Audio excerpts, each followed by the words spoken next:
Do you think aliens can stand up to an ancient barbarian warrior and an MI6 agent that just happens to be a ninja? Welcome to the Complete Story Series. We take trade paperbacks and single issues and we break them down into digestible bites so that we can read them dramatically back to you. All alterations to the panels, text, and images are to prevent copyright problems, and all art is owned by its respective companies. This is another Valiant story, guys, so don't forget to support the industry by requesting Valiant books at your local store or shopping for them online. This is Exo Manowar Volume 2. When we last left off, Auric had stolen the Exo Manowar armor and returned to Earth, but he didn't return home. Instead of returning to 402 AD, the day that he came from, he returned to today. He lands with a deafening thud on the old battlegrounds of his people, and using his alien armor, he scans the ground to see the bones and the weapons of his people. A young girl runs up to him explaining that it is now 2012, and then her mother pulls her back as the Italian soldiers arrive. Auric takes off for the skies, telling them that he has no fight with them, and he goes to a waterfall in Peru so that he can bathe and sort out his thoughts. Meanwhile, the aliens that he stole his battle armor from aren't happy that he has taken it to Earth and allowed the Earthlings to know the truth about their weapons. They send in a special task force led by one of their men on the ground, Alexander Dorian, to remove the armor from Auric, but Auric destroys them without even breaking a sweat.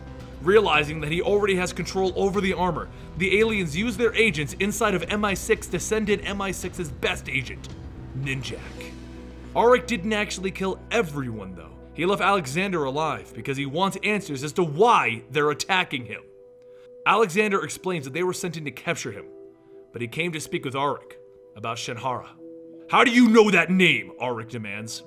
And Dorian replies in the alien language, "I have known Shanhara far longer than you." Auric is furious and he throws Dorian aside. "Explain yourself!"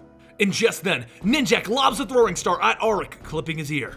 Auric turns around with anger burning in his eyes, and Ninjak gets two more into his chest. "Show yourself, coward!" Auric shouts, and then Ninjak appears behind him, holding his sword to Auric's shoulder.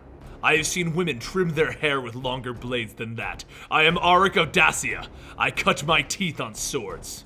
Auric then tries to summon the armor to him, forming it around his body. But he suddenly feels drowsy and he falls to the ground as Ninjak's tranquilizers have taken their effect. Ninjak then frees Alexander and he asks him about the armor, confused as to why it's reacting to its target. When Alexander isn't very forthcoming, Ninjak decides that his contacts at MI6 can handle this, and he loads up both Dorian and Auric into his jet. Once they're all loaded up, Dorian sinks back into the Gathering, a shared mindscape where the aliens can talk with their agents on Earth. They explain to Dorian that he has to make sure that the armor is secure, and then the sleeper agents will come back to the home planet, because the Earth is about to be destroyed. Alexander Dorian is in shock. "What? Why would you destroy the Earth? We have the armor secured!" And the aliens explain that the armor hasn't been worn by anyone for a millennia. It destroys the mind of anyone who tries.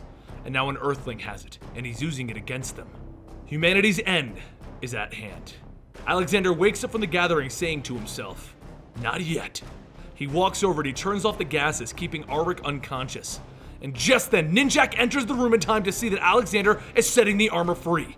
The armor starts going for Auric, suiting him up, and he jumps off the table ready to fight. "This time, we fight face to face." Ninjak tries to shut the door to the room, but Auric melts it with his energy sword, and he begins to swing it at Ninjak as Ninjak is dodging. Over and over, Auric misses until he grabs Ninjak by the throat. No more dodging. Ninjak breaks free and he runs to the cargo hold, where he opens up the cargo hold and jumps out of the plane, riding the cargo safely down to the ground. Auric then opens fire on the crate, shouting, "Face me, coward!" But Ninjak takes cover behind the crate. With the plane going down, Alexander tells Auric to take him with him. There's an invasion coming. That's why he saved Auric. So Auric takes Alexander and they fly off, with the Ninjak watching where they're headed to.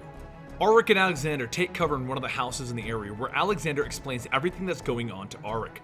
The aliens aren't happy that Auric took the armor, and they will destroy the entire Earth to keep it hidden.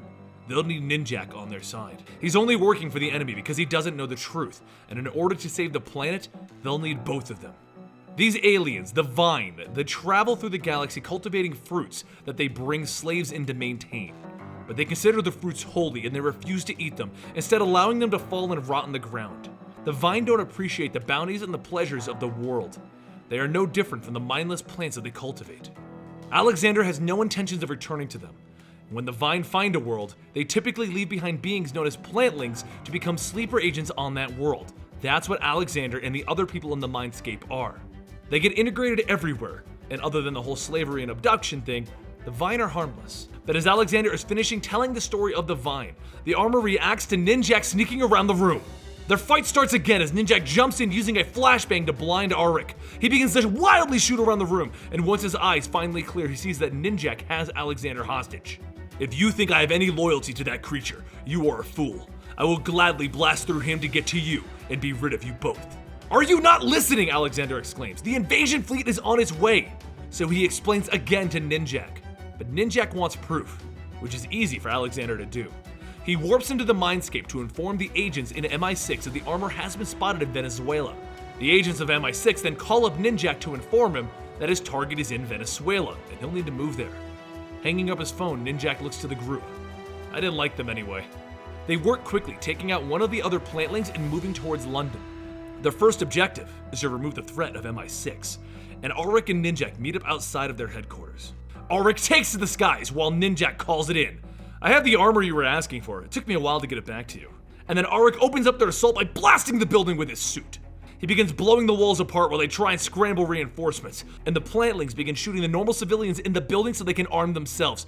But this is Auric of the Visigoth, and he swoops in, dropping them all like flies. It takes a full anti-air cannon to knock him out of the sky and into the bay below. With the armor finally downed, MI6 scrambles to capture it, but Ninjak's contact screams into his mic, "You need to destroy it! If we don't, it'll be back!" And that's when Ninjak happens, as throwing stars come flying in, dropping the various guards around his contact. He then lands in front of him.